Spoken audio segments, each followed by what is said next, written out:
Assalamualaikum warahmatullahi wabarakatuh. Saya Dila Estiana dengan NIM 243. Di sini saya mau mempresentasikan tugas EAS statistika. Yang pertama yaitu mengenai korelasi. Jadi tugas pertama itu seorang peneliti melakukan penelitian dengan judul hubungan antara tingkat kecemasan dengan kualitas tidur pada mahasiswa. Penelitian melakukan pengambilan data penelitian menggunakan skala tingkat kecemasan dan skala kualitas tidur. Skala tingkat kecemasan terdiri dari 30 item dengan 4 pilihan jawaban, yaitu sangat setuju, setuju, tidak setuju, dan sangat tidak setuju. Selanjutnya, yang skala kualitas tidur terdiri dari 25 item dengan 4 pilihan jawaban, yaitu sangat sering, sering, jarang, dan tidak pernah. Rumusan masalahnya yaitu apakah terdapat hubungan antara tingkat kecemasan dengan kualitas tidur pada mahasiswa. Dan tujuannya untuk mengetahui arah hubungan antara tingkat kecemasan dan kualitas tidur pada mahasiswa. Hipotesisnya yaitu ada hubungan negatif antara tingkat kecemasan dengan kualitas tidur pada mahasiswa.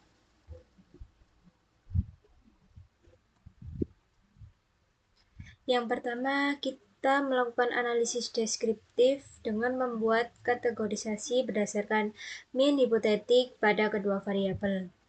Di sini ada dua rumus, yaitu yang pertama rumus hipotetik skala tingkat kecemasan. Jadi kita menghitung dengan 30 item yang ada pada tingkat kecemasan. Nah, itu menghasilkan skor maksimal 120, skor minimal 30, dan range-nya 90, min hipotetiknya 75, dan standar deviasi hipotetiknya 15. Nah, yang kedua ada rumus hipotetik skala kualitas tidur. Kita menghitung 25 item kualitas tidur dengan hasil skor maksimal 100, skor minimalnya 25, range-nya 75, min hipotetiknya 62,5, dan standar deviasi hipotetiknya 12,5. Nah, dari hasil kita menghitung per variabel, item per variabel, baik item tingkat kecemasan dan item kualitas tidur. Ini nanti hasilnya digunakan untuk mencari kategori, baik yang 5 kategori maupun yang 3 kategori.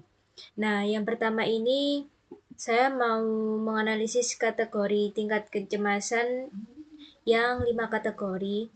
Jadi dari hasil hitungan menggunakan rumus hipotetik tersebut, itu di dalam tabel ini yang 30 item tingkat kecemasan, min-nya itu menghasilkan 75, dan standar deviasinya menghasilkan 15.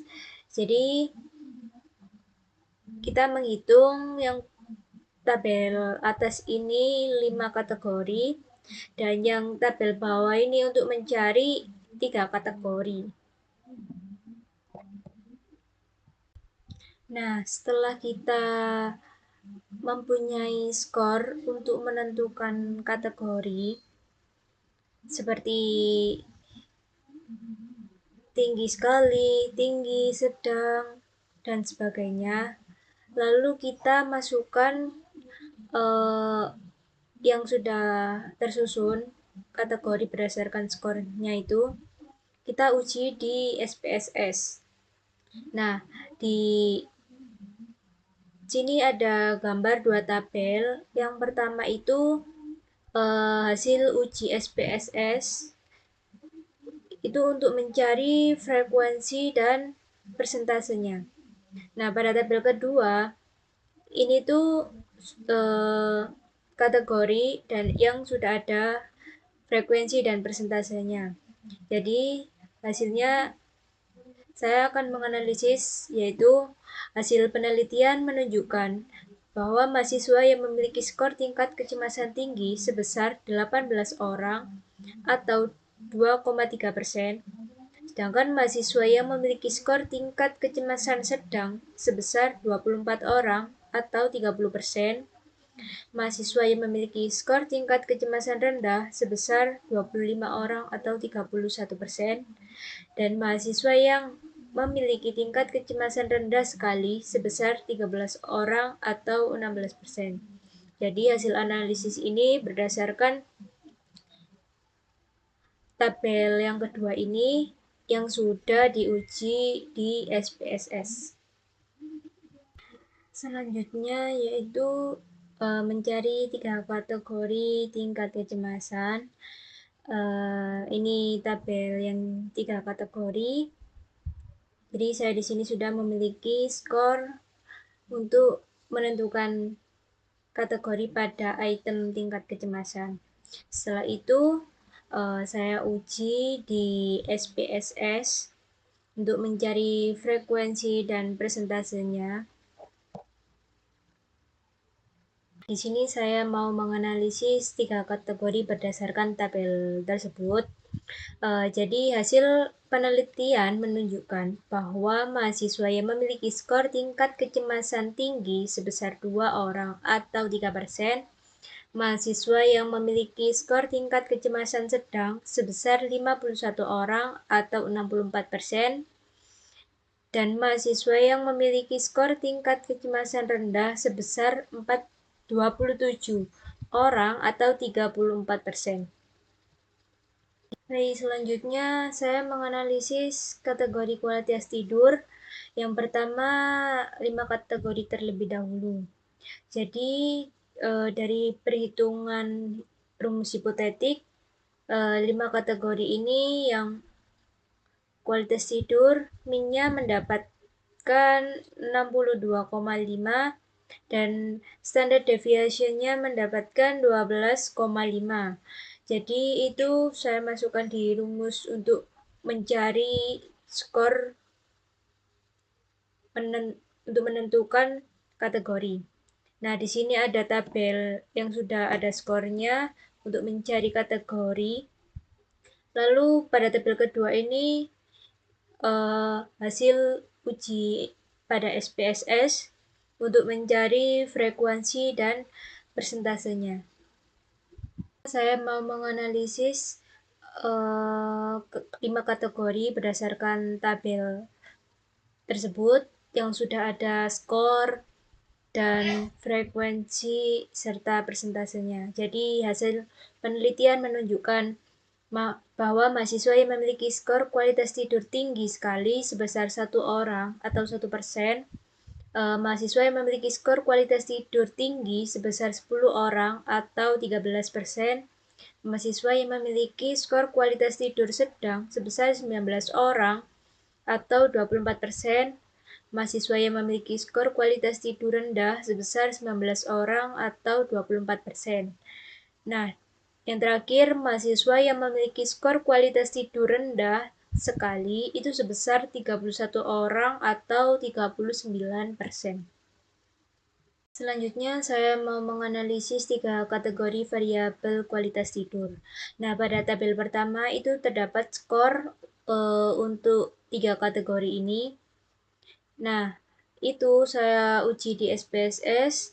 Pada tabel kedua ini hasil ujinya itu sudah terdapat frekuensi dan persentase dari 3 kategori ini. Selanjutnya menganalisis berdasarkan tabel ini yang sudah ada skor, frekuensi, dan persentasenya. Jadi hasil analisisnya menunjukkan bahwa yang memiliki skor kualitas tidur tinggi sebesar 6 orang atau 8%, mahasiswa yang memiliki skor kualitas tidur sedang sebesar 35 orang atau 44%, mahasiswa yang memiliki skor kualitas tidur rendah sebesar 39 orang atau 49%. Nah, setelah itu ada uji SPSS seperti uji normalitas, linearitas, dan korelasi yang akan dijelaskan oleh teman saya. Untuk penjelasan uji normalitas pada tahap awal analisis, penelitian melakukan uji normalitas untuk mengetahui apakah data variabel kualitas tidur itu berdistribusi normal atau tidak. Nah, uji normalitas dilakukan menggunakan Shapiro-Wilk test dengan bantuan program SPSS versi 16. Saya itu subjeknya 80, jadi saya menggunakan Shapiro-Wilk. Nah, hasil uji menunjukkan nilai signifikansi sebesar P sama dengan 0,002, di mana nilai tersebut lebih kecil dari 0,05. Hal ini menunjukkan bahwa sebaran data kualitas tidur tidak berdistribusi normal. Oleh karena itu, asumsi normalitas tidak terpenuhi dan peneliti tidak dapat melakukan uji parametrik dalam analisis selanjutnya.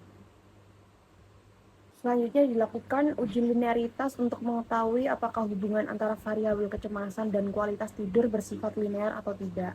Nah, uji linearitas dilakukan dengan bantuan program SPSS versi 16 dengan melihat nilai signifikansi pada deviation from linearity. Kemudian hasil uji menunjukkan bahwa nilai signifikansi sebesar 0,000, di mana P kurang dari P lebih kecil dari 0,05.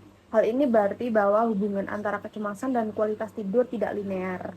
Dengan demikian, asumsi linearitas juga tidak terpenuhi, sehingga semakin menguatkan alasan penggunaan uji korelasi non-parametrik. Karena data tidak berdistribusi normal dan hubungan antara variabel tidak linear, maka uji hipotesis dalam penelitian ini menggunakan korelasi Spearman-Rao. Hasil analisis menunjukkan nilai koefisiensi korelasi sebesar R sama dengan minus 0,993 dengan nilai signifikansi sebesar 0,000, di mana P kurang dari 0,01. Hasil ini menunjukkan bahwa terdapat hubungan negatif yang signifikan antara kecemasan dan kualitas tidur pada mahasiswa. Artinya, semakin tinggi tingkat kecemasan yang dimiliki mahasiswa, maka semakin rendah kualitas tidurnya. Dan sebaliknya, semakin rendah tingkat kecemasan, maka kualitas tidur semakin baik. Nah, berdasarkan hasil analisis statistik yang telah dilakukan, dapat disimpulkan bahwa kecemasan memiliki hubungan yang sangat kuat dan berlawanan arah dengan kualitas tidur pada mahasiswa. Oleh karena itu, kecemasan menjadi faktor penting yang perlu diperhatikan dalam upaya meningkatkan kualitas tidur.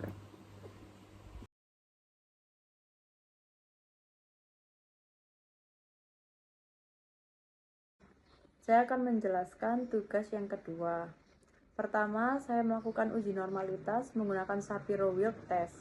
Hasilnya pada kelompok working student nilai signifikansi sebesar 0,059, di mana nilai ini lebih besar dari 0,5 yang artinya data pada kelompok working student berdistribusi normal. Sedangkan pada non-working student nilai signifikansi sebesar 0,021 yang berarti lebih kecil dari 0,05. Ini menunjukkan bahwa data berdistribusi pada kelompok non-working student tidak berdistribusi normal. Jadi bisa disimpulkan bahwa asumsi normalitas hanya terpenuhi pada kelompok working student, sementara pada kelompok non-working student tidak terpenuhi.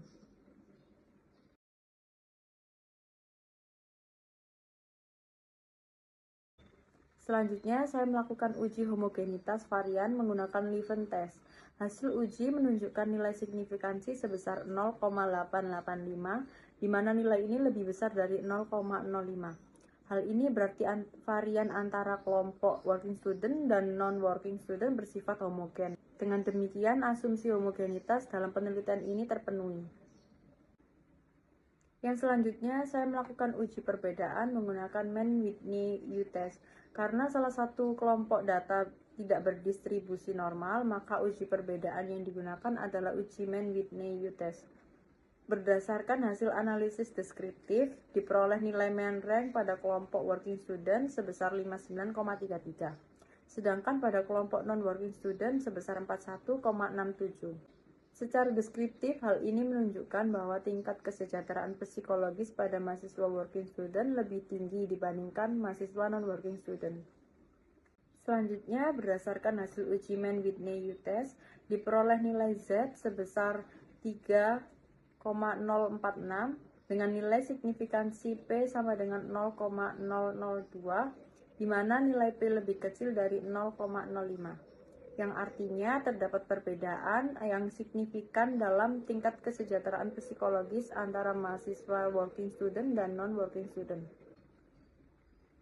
Karena nilai main rank pada kelompok working student lebih tinggi dibandingkan non-working student, maka dapat disimpulkan bahwa mahasiswa yang bekerja memiliki tingkat kesejahteraan psikologis yang lebih tinggi dibandingkan mahasiswa yang tidak bekerja.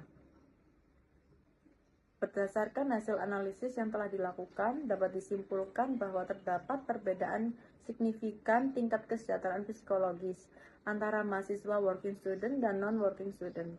Dalam penelitian ini, mahasiswa yang bekerja menunjukkan tingkat kesejahteraan yang lebih tinggi.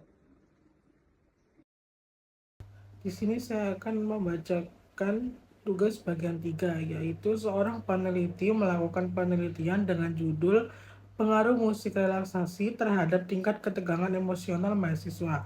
Partisipan penelitian adalah sekelompok mahasiswa yang berjumlah 60 orang. Instrumen penelitian menggunakan skala tingkat ketegangan emosional. Pengukuran dilakukan sebelum pretest dan setelah intervensi atau post-test. Rumusan masalahnya adalah apakah terhadap perbedaan tingkat ketegangan emosional mahasiswa sebelum dan sesudah diberikan musik relaksasi. Tujuannya yaitu penelitian ini bertujuan untuk mengetahui pengaruh musik relaksasi terhadap tingkat ketegangan emosional mahasiswa. Sedangkan hipotesis yang pertama yaitu terdapat perbedaan tingkat ketegangan emosional mahasiswa sebelum dan sesudah diberikan musik relaksasi. Yang kedua ada tidak terdapat perbedaan tingkat ketegangan emosional mahasiswa sebelum dan sesudah diberikan musik relaksasi. Desain eksperimen yang digunakan yaitu desain penelitian yang digunakan dalam penelitian ini adalah pra-eksperimental dengan desain on-group, pre-test, dan post-test, yaitu pengukuran dilakukan sebelum dan sesudah pemberian perlakuan pada satu kelompok partisipan. Selanjutnya saya akan menjelaskan hasil uji normalitas data. Uji normalitas dalam penelitian ini menggunakan Shapiro-Wilk test untuk melihat apakah data berdistribusi normal atau tidak. Hasil uji menunjukkan bahwa nilai signifikan pada skor pretest sebesar 0,061, sedangkan nilai signifikan pada skor post-test sebesar 0,231. Karena seluruh nilai signifikan lebih besar dari 0,05, maka dapat disimpulkan bahwa data pretest dan post-test berdistribusi normal. Dengan demikian, data memenuhi syarat untuk melakukan analisis statistik parametrik.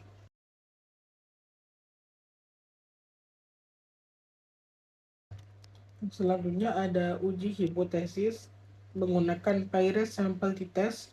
Untuk menguji hipotesis penelitian digunakan Paired Sample T-Test karena data berasal dari subjek yang sama dengan dua pengukuran yang berbeda, yaitu sebelum dan sesudah perlakuan. Hasil uji menunjukkan nilai T183,884, nilai signifikan P 0,00 atau lebih kecil dari 0,05. Hal ini menunjukkan bahwa terdapat perbedaan yang signifikan antara tingkat ketegangan emosional mahasiswa sebelum dan sesudah diberikan musik relaksasi.